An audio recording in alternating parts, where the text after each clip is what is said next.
Russian military has begun a brutal assault. The last is stepping up to the challenge.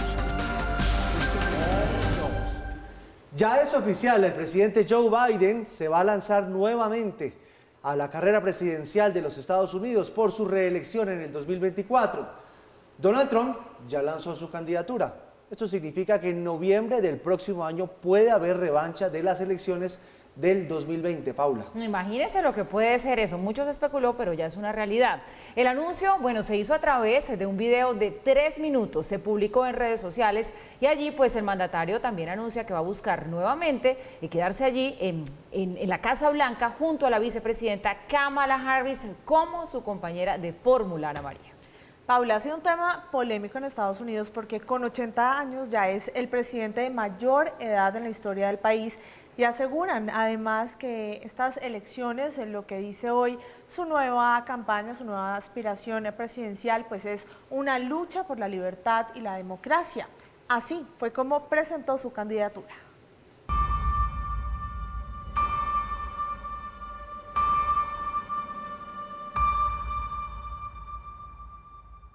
Freedom. Personal freedom is fundamental to who we are as Americans. That's been the work of my first term, to fight for our democracy, to protect our rights, to make sure that everyone in this country is treated equally and that everyone is given a fair shot at making it.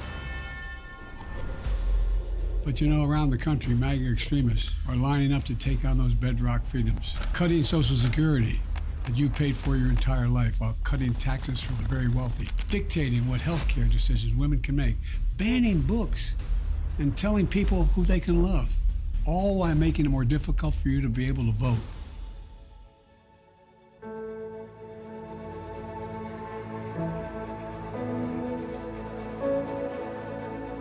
When I ran for president 4 years ago, I said we're in a battle for the soul of America, and we still are. The question we're facing is whether in the years ahead we have more freedom or less freedom, more rights or fewer. I know what I want the answer to be, and I think you do too. This is not a time to be complacent. That's why I'm running for re-election.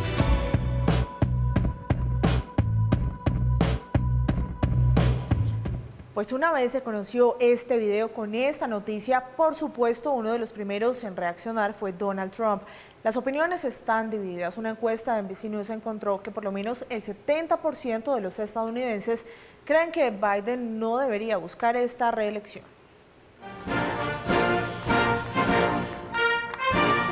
Tras conocer la noticia de la aspiración de Joe Biden para ser reelegido casi de inmediato, Donald Trump reaccionó inicialmente a través de este comunicado que minutos después se convirtió en declaraciones. Pueden tomar a los 5 peores presidentes de la historia de Estados Unidos y ponerlos juntos y no habrían hecho el daño que Joe Biden ha hecho a nuestra nación en solo unos pocos años, ni siquiera cerca.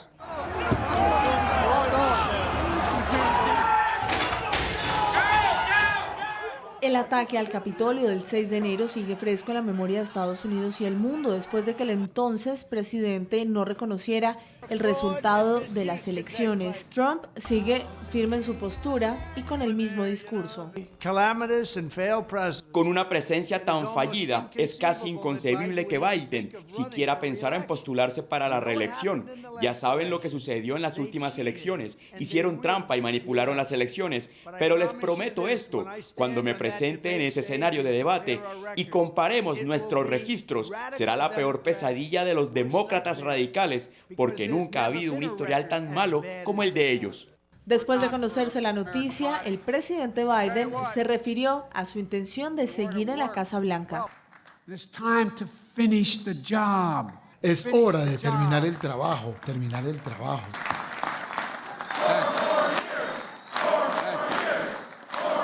Tenemos mucho más trabajo por hacer. Sé que la gente también está luchando contra la inflación. Biden alertó sobre los extremistas del movimiento Make America Great Again y lo que representan para el país.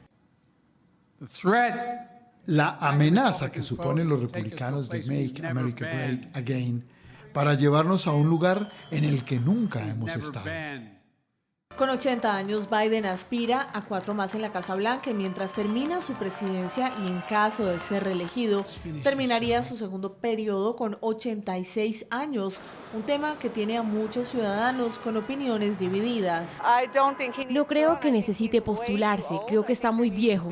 Debe haber un límite de edad porque a medida que envejeces, tus capacidades no están donde deberían estar. Estoy emocionado con que se postule, creo que será bueno. Tiene un historial comprobado contra Trump.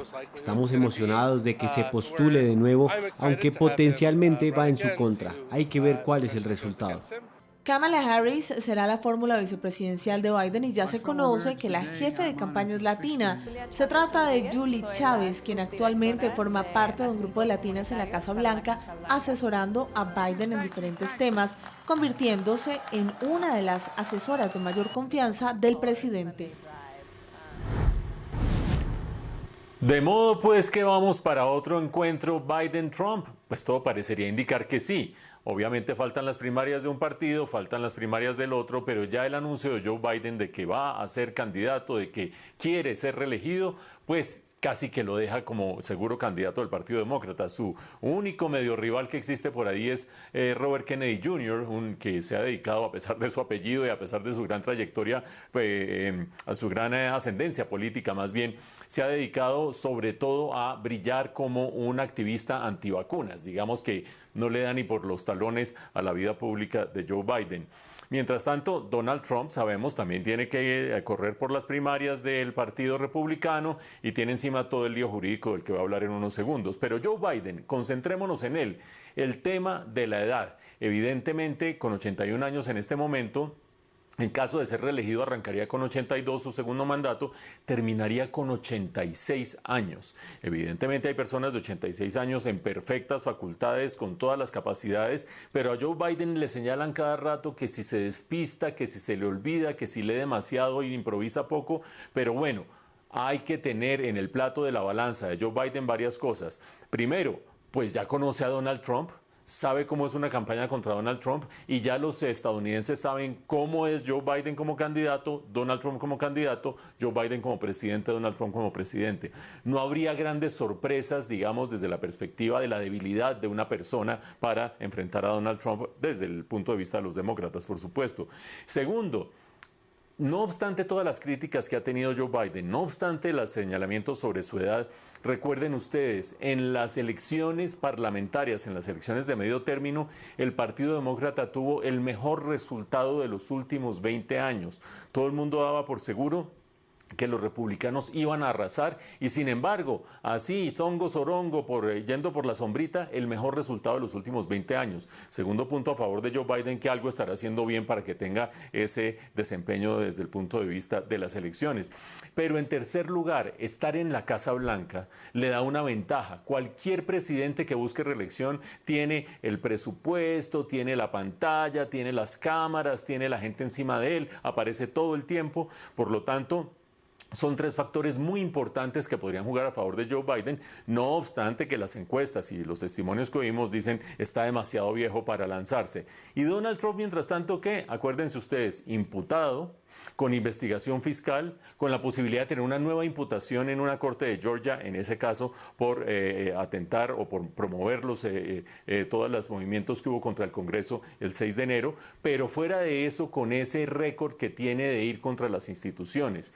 ¿Está claro quién va a ganar? Para nada. Oigan ustedes el tono de Donald Trump, oigan ustedes el tono de Joe Biden. Aquí va a ser la decisión de los estadounidenses de si se van por una línea fuerte, por una línea dura, por una línea emotiva o por la línea pausada, tranquila y de equilibrio, defensa de libertad y democracia de Joe Biden. La noticia: no fue un día fácil para Ecopetrol en la bolsa de Nueva York. Cayó más de 10% su acción luego de las declaraciones de su presidente Ricardo Roa, quien descartó la firma de nuevos contratos de gas y petróleo y además dijo que si se llega a dar el caso, se podría importar gas desde Venezuela. Tan solo a pocas horas de haber tomado posesión como presidente de Ecopetrol, Ricardo Roa anunció que la política de la empresa va en concordancia con la del gobierno, no firmar más contratos de exploración de petróleo y gas. Así lo informó en entrevista con Blue Radio. Con los contratos que hoy tenemos vigentes, debemos ser más exitosos en la búsqueda y en el hallazgo de reservas de petróleo y gas. Mientras esa sea la política, nosotros no vamos a tener espacio para firmar nuevos contratos. Okay. Con los existentes vamos a seguir buscando y siendo más efectivos. El exgerente de la campaña de Gustavo Petro dijo que las actuales reservas alcanzan para más de 8 años y que si se acaban no descartarían la importación desde Venezuela. La opción de gas de Venezuela es una opción. En un escenario crítico, el acto más responsable que deberíamos tener con el país es garantizar que va a haber gas. De una regasificadora en el sur, de una regasificadora en el norte, o bien de un tubo que existe y que podemos recuperar rápidamente con los operadores de transporte de gas para viabilizar en el momento en que fuera necesario una importación de gas de Venezuela. Para el expresidente de Ecopetrol, Juan Carlos Echeverry, las declaraciones de Roa no son acordes para quien hoy es la cabeza de la principal petrolera de Colombia. Pero esos son mensajes de política pública. Esos no son mensajes de una política privada o de una política empresarial estratégica de una empresa. Entonces yo creo que ahí es innecesario, uno como presidente de Ecopetrol no tiene que ponerse a tener discusiones de política pública. Uno tiene que decir cuál es su estrategia de crecimiento y que uno va a explorar y producir todo el petróleo y todo el gas que pueda. Y se pregunta por qué Colombia le está apostando a renunciar a la extracción de recursos fósiles. Yo no sé por qué para los vecinos, Ecuador, Venezuela, Guyana, México, Brasil, Argentina, ¿sí? Incluso gobiernos progresistas como el argentino o el mexicano, o incluso Lula en Brasil, consideran que sacar petróleo y gas es bueno y nosotros no. Yo no sé por qué Colombia decide darse un tiro en el pie y castigar su principal activo, castigar la producción que más divisas le produce. Desde el Congreso también reaccionaron a las declaraciones del nuevo presidente de Ecopetrol. Es completamente irresponsable que insista este gobierno y ahora el nuevo presidente en frenar la exploración de gas y petróleo. Eso evidentemente genera incertidumbre, destruye este sector y particularmente le cuesta a los colombianos. Pero definitivamente Colombia tiene que encaminarse en la vía de la transición energética. Es un debate difícil, pero yo creo que Colombia puede hacer la transición con responsabilidad en materia mineroenergética y con garantías y responsabilidad frente a las licencias ya otorgadas. Ecopetrol es la gallina de los huevos de oro en Colombia. Es la empresa que más representa utilidades públicas y el sector de hidrocarburos representa el 80% de los ingresos de regalías que a su vez se distribuyen en obras de inversión a las diferentes regiones del país. Necesitamos tener prudencia y cautela. Este gobierno entiende, la ciudadanía que acompaña a este gobierno, entiende que no hay vida futura, que no hay posibilidades de seguir subsistiendo como humanidad y tampoco de proteger a las otras especies en el planeta si no avanzamos hacia una transición que nos permita no depender de los hidrocarburos, sino de energías limpias. Los mercados internacionales reaccionaron negativamente al anuncio de Ricardo Roa. La acción cayó más de 10% en la bolsa de Nueva York. El gobierno Petro lleva 8 meses diciendo que quiere que camine hacia una transición energética. El problema es cómo lo va a hacer, y ahí es donde Ecopetrol debería concentrar sus esfuerzos con los inversionistas. En el día de hoy, adicionalmente, hay otro evento que afecta el precio de las acciones de la estatal petrolera, y es el periodo exdividendo. Estamos hablando de que la acción de Ecopetrol está cotizando alrededor de los 2.350 pesos. Hace un año la acción se encontraba en 3.300 pesos a 3.200 y básicamente esto corresponde a aproximadamente una pérdida de 1.000 pesos por acción. Este año Ecopetrol va a pagar más de 24 billones en dividendos, de los que más de 21 billones serían para la nación como socio mayoritario de la compañía.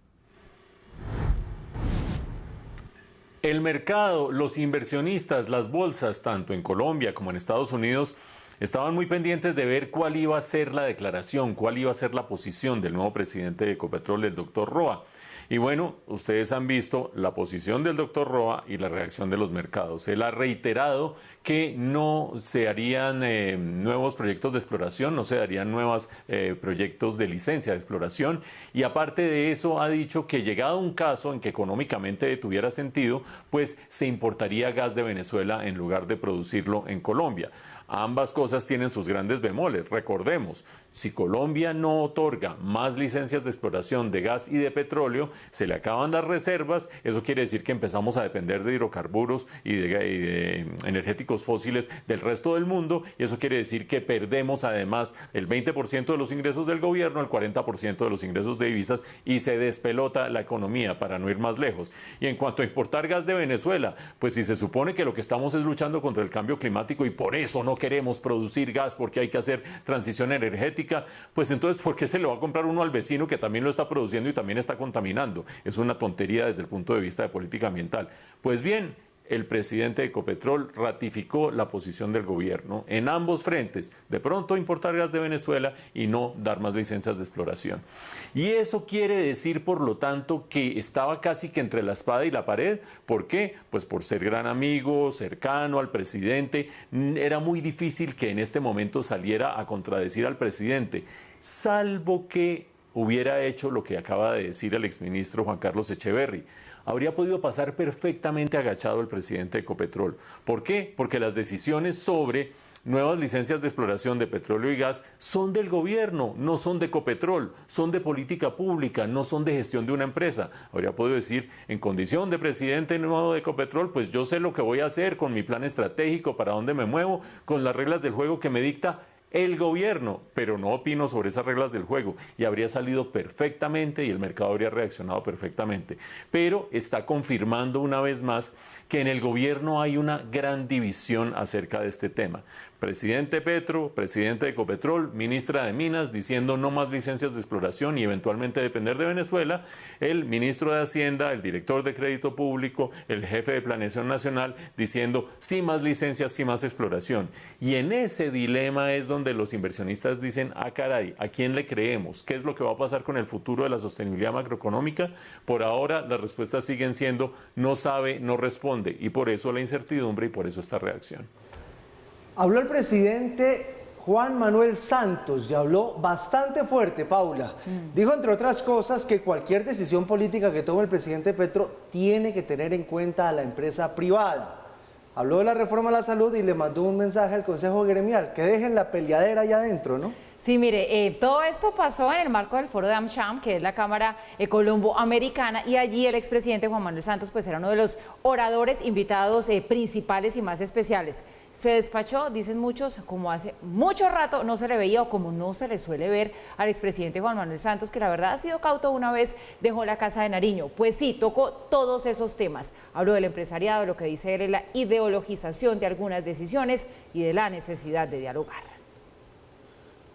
El expresidente Juan Manuel Santos habló sobre la propuesta que lleva años impulsando con otros líderes mundiales como Tony Blair, la tercera vía, y dijo que busca la transparencia y eficiencia del Estado, pero que siempre debe contar con la participación del sector privado y con la concertación como protagonista principal. Yo he sido partidario de esa filosofía política y de esa relación entre sector público y sector privado. La tercera vía se resume en una frase: el mercado hasta donde sea posible, el Estado hasta donde sea necesario. Es un enfoque muy pragmático. El Premio Nobel de Paz participó como orador en el foro académico de la Cámara de Comercio Colombo-Americana y tocó temas de los que no había hablado hasta ahora. Las pensiones y la salud hicieron parte de su repertorio.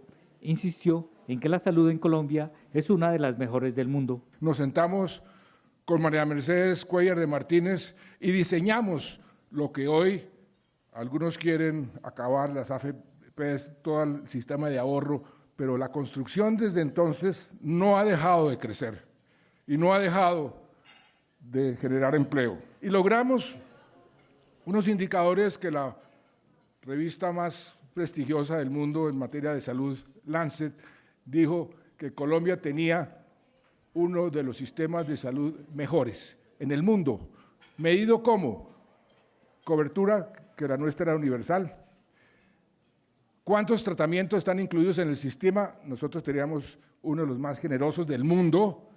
¿Y qué porcentaje del ingreso familiar tiene que ir a la salud? Y Colombia es uno de los más bajos.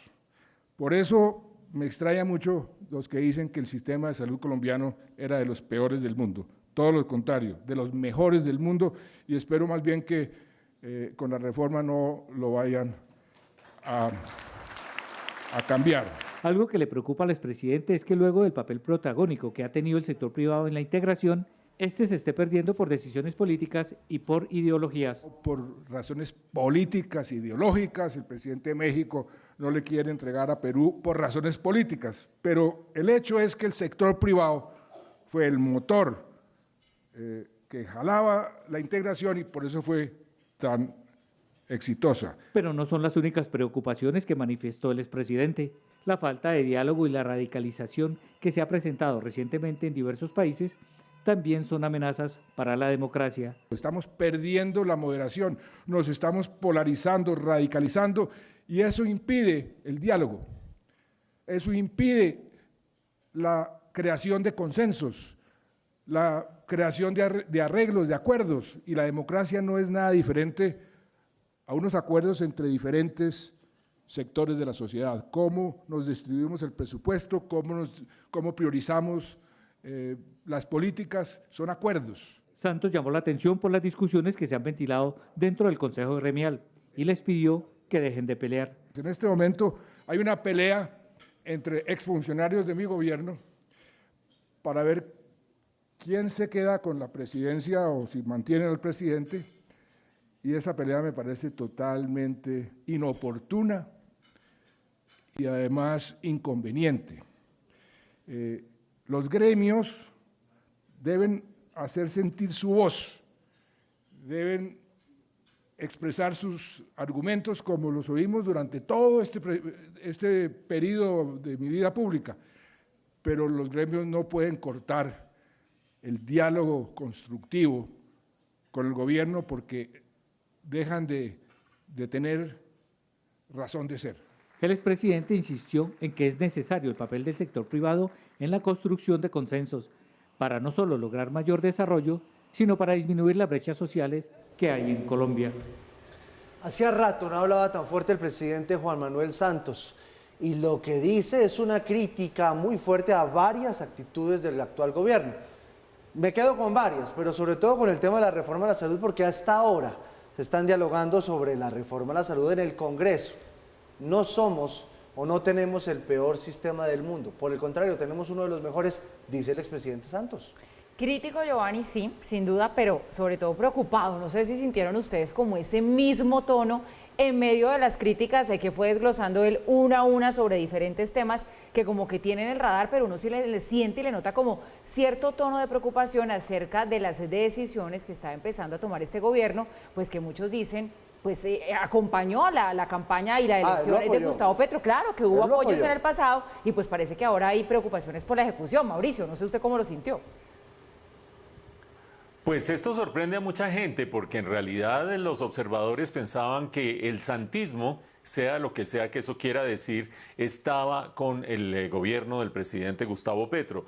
Y lo pensaban pues porque desde antes de que el presidente Gustavo Petro como candidato empezara a mostrar que tenía probabilidades de éxito, ya unos santistas eximios se habían ido para sus toldas. Se había ido por una parte Roy Barreras, se había ido Luis Fernando Velasco, se había ido Alfonso Prada, se había ido Armando Benedetti. Acuérdense que Roy Barreras y Armando Benedetti pues allí como que sí, como que no en todos los partidos o en distintos movimientos, pero de cualquier manera, algunos políticos que en algún momento habían encarnado eso que se llamaba santismo, se le pegaron a Gustavo Petro desde muy temprano en la carrera, antes de coronar el premio Montaña de las elecciones presidenciales. Y no solamente se le pegaron en ese momento, son figuras claves el día de hoy. Acuérdense ustedes, Roy Barreras presidiendo el Congreso y Alfonso Prada en el Ministerio del Interior. Pues imagínense qué figuras más importantes que pueden ser esas. Pues ahora resulta que el presidente Santos, el expresidente Santos, da un viraje aparente. Y uno se pregunta por qué y qué puede pasar de aquí en adelante. El por qué Hay muchas hipótesis. La principal de ellas quizás pueda ser la preocupación sobre lo que viene. Entre otras cosas, revolucionar el sistema de salud, que entre otras cosas es en gran medida defendido por el que fuera su ministro de Salud durante varios años, que fue Alejandro Gaviria. Es decir, el expresidente Santos defendió, promovió e impulsó este sistema de salud en cuerpo y voz de Alejandro Gaviria, y ahora empieza la contrarreforma. Entre otras cosas, por la preocupación en la relación con el sector privado y por la preocupación sobre ese proceso que es más como una especie de espectro, que es la paz total. Pero sobre todo, creo yo, porque le ha dolido algo, porque generalmente pues estaba medio callado el expresidente Santos. Recuerden ustedes que hace unas 2 o 3 semanas estábamos registrando en este noticiero cómo el presidente Gustavo Petro empezó a criticar el acuerdo de paz suscrito por el gobierno del presidente Santos.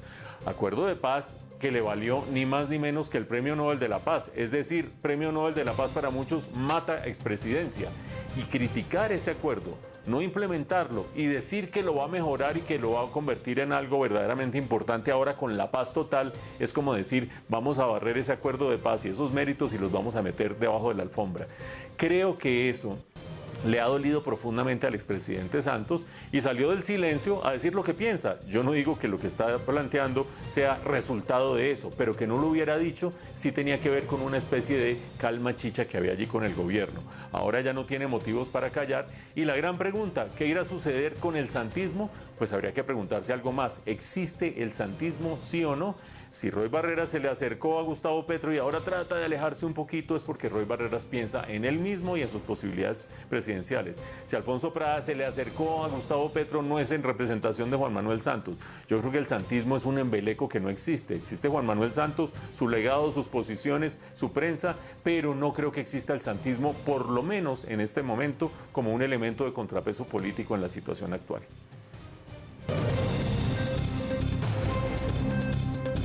Mucha atención, y en medio de esta controversia acaba el presidente Gustavo Petro de llamar mentiroso al expresidente Juan Manuel Santos. Ustedes lo acaban de escuchar. El presidente Santos dijo que teníamos uno de los mejores sistemas de salud del mundo y que le preocupaba que algunos dijeran que teníamos el peor. Pues acaba de responder Gustavo Petro y llama a Juan Manuel Santos mentiroso. Y fue más allá.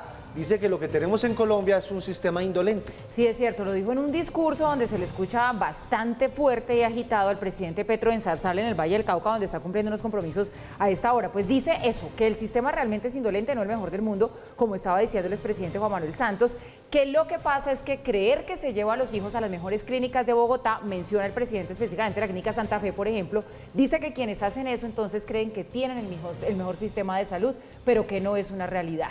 Que la paz es tener trabajo, la paz es no tener hambre y que la paz es muy sencilla, pero es muy compleja hacerla realidad. Voy a poner el audio de lo que acaba de decir el presidente Gustavo Petro, que llama mentiroso a Juan Manuel Santos. Esto es lo que acaba de decir el presidente. Claro, alguien llegará, algún expresidente, a decir, no es que tenemos el mejor sistema agrario del mundo. Mentiroso. Lo que tenemos es una enorme irracionalidad y una enorme indolencia con la gente excluida y pobre de Colombia. Creen que por llevar los hijos a la Fundación Santa Fe en el norte de Bogotá se tiene el mejor sistema de salud y no saben qué pasa con un niño aquí en un rancho al lado de esta hacienda si se enferma. Esta noticia acaba de suceder, ese es el audio de lo que acaba de decir el presidente Petro. Llamó mentiroso a Juan Manuel Santos. Ruptura ahora del petrismo con el santismo, que lo apoyó para las elecciones presidenciales. Parece que ahora, por cuenta de la reforma a la salud, separan cobijas. Y es que está pasando algo adicional. Por falta de quórum, se levantó la sesión en la Comisión Séptima de la Cámara de Representantes sobre justamente la reforma. Y adicional, el Partido Conservador anuncia que no vota la reforma a la salud, que votan en contra. Agregan los conservadores que es obligación de todos los congresistas azules en el Senado y en la Cámara votar contra este proyecto. Y también habló el Partido Liberal, Paula. Pues sí, en ese mismo sentido, el expresidente César Gaviria también hizo una muy fuerte advertencia a los congresistas del Partido Liberal. A través de un comunicado, al igual que los conservadores, advirtió a los representantes liberales que deben votar no a esa reforma a la salud o de lo contrario van a ser sancionados de acuerdo a lo que contemplan los estatutos del partido. Eso incluye, aclara el texto, a quienes acepten nombramientos o reciban otro tipo de prebendas. El expresidente hizo esta advertencia después de que la representante liberal Olga Beatriz González anunciara su respaldo a la reforma. La representante González no es de la Comisión Séptima, pero sí puede votar en la plenaria. Recuerda además el expresidente en este comunicado que ciertas conductas podrían ser entendidas como cohecho. Y a propósito de esta pelea, ahora Petro también emprende contra el expresidente César Gaviria. Ya le dijo mentiroso a Santos, ahora al expresidente César Gaviria, por cuenta de su postura a la reforma a la salud, el presidente Petro se refirió a él a través de su cuenta en Twitter. El expresidente Gaviria se da en contra de su propio partido. Lamentable, dice, este es el trino que saca el presidente Gustavo Petro, el presidente Gaviria se va en contra de su propio partido. Lamentable que un liberal vote obligado por los nostálgicos del poder. Sancionar por ejercer la libertad, es lo que le dice Petro a Gaviria.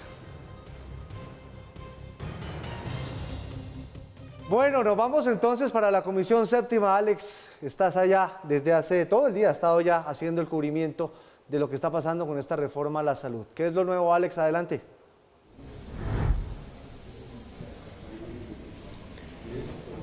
Pues mire, Giovanni, le cuento que lo más reciente es que hace pocos minutos, pues aquí en el Salón Elíptico fue levantada la sesión de la Comisión Séptima de la Cámara de Representantes por falta de quórum, pues después de que hubieran aprobado esta ponencia positiva con 10 votos a favor y 8 en contra, pues los congresistas iban a proceder a empezar a votar el articulado de esta ponencia positiva. Sin embargo, el recinto quedó vacío y por esta razón el presidente de la Comisión Séptima de la Cámara, Ahmed Escaf, pues debió levantar la sesión y convocar para el día de mañana. Pero en la primera votación, en la votación de la ponencia positiva, pues los ojos de la opinión pública se centraron en la representante a la Cámara por el Partido Liberal, María Eugenia Lopera. Ella fue una de las que votó a favor de esta ponencia positiva, a pesar de la advertencia que había hecho previamente el expresidente César Gaviria. Después de haber votado, esto fue lo que dijo la representante.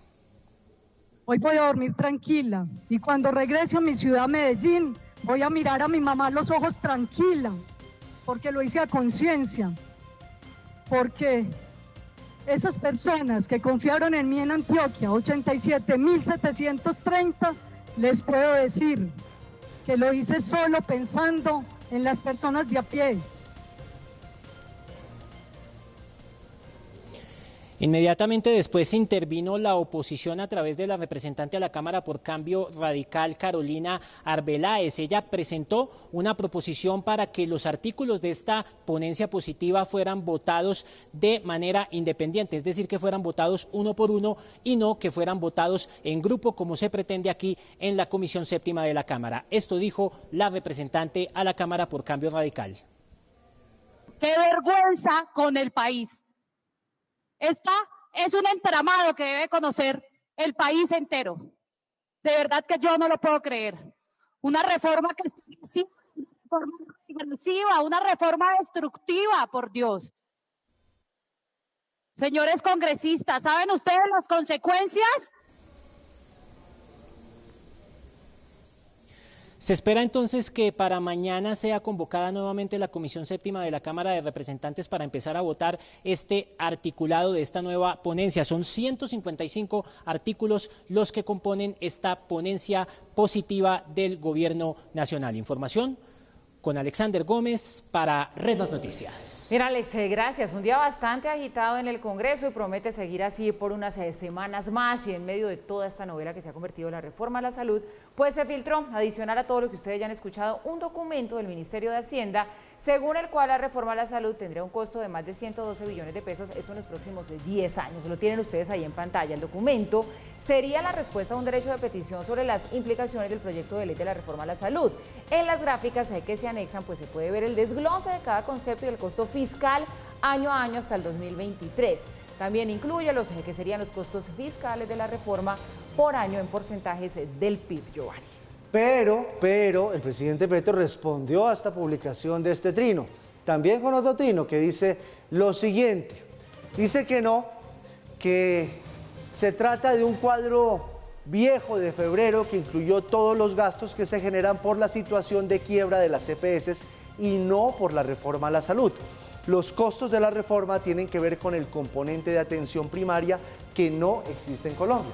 El presidente entonces desmiente esta información que en su momento publicó el Ministerio de Hacienda, que dice él es atemporal. Bueno, Mauro, Paula, yo creo que ahora que acaban de levantar la sesión, porque la levantan, porque creo que ya no tenían los votos, van a esperar mañana a ver qué logran tener, pero como van las cosas, usted que es un gran matemático, Mauricio, sin los liberales, sin los conservadores, pues los leales, porque algunos se están como torciendo, y con Dilian Francisca y entre como que sí, que no sé si alcance. El partido de la U sí es el único que todavía no ha emitido un comunicado oficial como ya lo hicieron los conservadores o los liberales diciendo si sí o si no. Pues estos otros partidos ya oficialmente dijeron que no. Pero usted sabe que en el partido de la U hay mucho santismo. Entonces, ¿será que ahí va a haber rebelión o qué puede pasar? Mejor dicho, hay que hacer cuentas uno a uno, entre otras cosas, Giovanni Mauricio, porque parecería que le van a apostar a votar esta reforma no artículo por artículo, sino en bloque. Bueno, ahí estaba Germán Vargas le mandó su mensaje a Dilian Francisca. Todos los focos están sobre Dilian Francisca, insisto, sobre Dilian Francisca Toro. Lamentablemente, las discusiones no se están dando alrededor de los puntos sustanciales de la reforma, del proyecto de reforma, que tienen que ver con si sobreviven o no las EPS, si sobrevive o no la libertad de elección de cada persona acerca de quién es su proveedor de servicios de salud, o si hay o no, además de eso, un presupuesto público con restricciones, o si esto va a ser una olla sin fondo que todos terminarán pagando en futuras generaciones. No, eso no se está discutiendo. Se está discutiendo por lo que ustedes están preguntando, y las cuentas son, en la Comisión Séptima hay 21 parlamentarios, y el gobierno tiene 4 votos del Pacto Histórico, 2 votos de los Verdes, 2 votos de las Curules por la Paz y un voto del Partido Conservador y un voto del Partido Liberal. ¿Eso qué quiere decir en últimas? Que está en el límite de tener los votos suficientes dependiendo de si salen o no salen congresistas, se retiran del recinto indignados y qué sé yo, y se salen de la comisión. Lo que hacen es bajar el umbral para que sea votada favorablemente, en este caso la ponencia. Eso fue lo que sucedió justamente con la ponencia. El gobierno ganó el primer round, seamos claros. El día de hoy el gobierno se anotó un punto porque fue votada favorablemente la ponencia. Ahora viene la votación del articulado. Pero allí se notaron 2 cosas. La primera, que con estas matemáticas existe claramente la posibilidad de que con que se voltee uno, no se tiene que voltear un partido, no se tiene que voltear Dilian Francisca Toro, no se tiene que voltear el doctor Cepeda. Con que se voltee uno, ni siquiera las amenazas de César Gaviria del Partido Liberal sirvieron para que todos se movieran como en un rebaño hacia el redil. Eso quiere decir que se voltee uno, que se volteen 2, significa que el gobierno sigue adelante. Por el momento, triunfo con la ponencia. ¿Qué vendrá posteriormente con la votación del articulado? Pues vamos a ver, si esto es por bloques de artículos, por artículo, esto se demora infinitamente. Y viene la discusión que verdaderamente los colombianos queremos tener, porque vienen los argumentos a favor y en contra. Pero si se vota en bloque, volvemos a dejar de lado la discusión que importa y volver a esto del ábaco. Se mueve este para aquí, se mueve este para allá, me suman, no me suman, me restan, y eso es patético y es lamentable. En todo caso, suponiendo que termine ganando el segundo round en el gobierno en esta Comisión Séptima, viene unas disputas difíciles. ¿Por qué? Porque en las plenarias las proposiciones sí deben ser tenidas en cuenta. Es decir, en las plenarias el debate sí debe ser sustancial. No es que todos se van para un lado como el ábaco y todos se van para el otro como el ábaco. Allí sí debería haber una discusión sustancial. Y fuera de eso existe, acuérdense ustedes, una navaja que está pendiendo sobre la cabeza de la reforma, y es que para muchos juristas sigue siendo importantísimo el siguiente argumento: esta reforma modifica el derecho a la salud, alude al derecho a la salud, y al ser una reforma que termina afectando un derecho, debería ser una ley estatutaria y está siendo tramitada como ley ordinaria.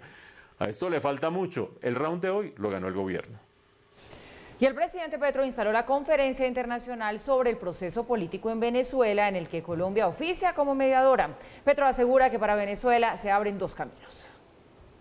Con 20 países, incluidos Estados Unidos y la Unión Europea, como invitados al Palacio de San Carlos en pleno centro de Bogotá, el presidente Gustavo Petro instaló la Conferencia Internacional sobre Venezuela. En su discurso insistió en una salida política y autónoma en Venezuela.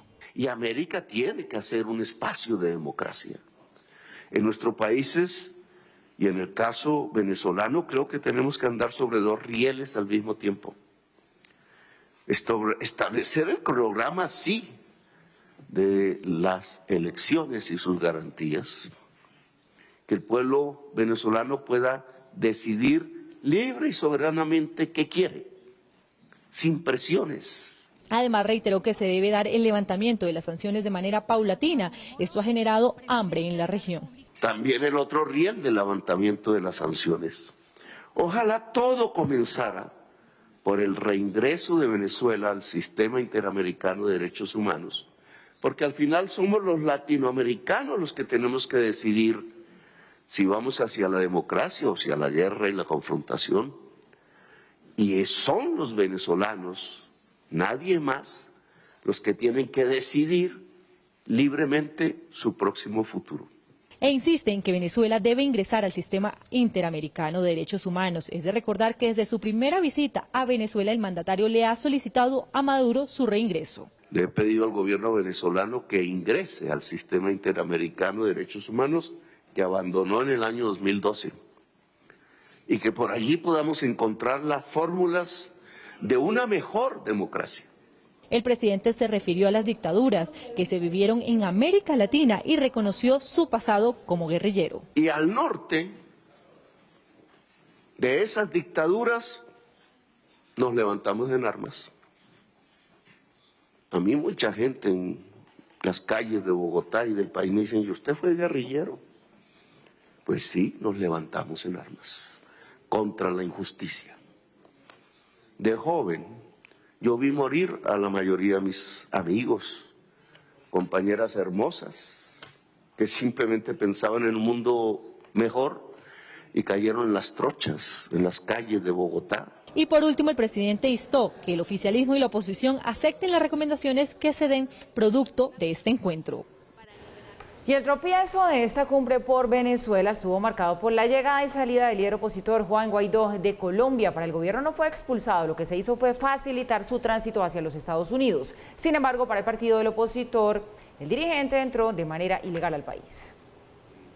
24 horas de la instalación de la cumbre por Venezuela convocada por el presidente Gustavo Petro, el líder opositor Juan Guaidó afirmó que atravesó a pie la frontera para poder tener un diálogo que busque devolver la democracia al país y el levantamiento de las sanciones a Venezuela. Acabo de llegar a Colombia de la misma manera que lo han hecho millones de venezolanos antes que yo a pie. Sin embargo, el canciller Álvaro Leiva informó, corre riesgo porque entró de forma inapropiada. Luego de esas declaraciones se desató la polémica que terminó con la salida de Guaidó de Colombia. Así lo informó la Cancillería.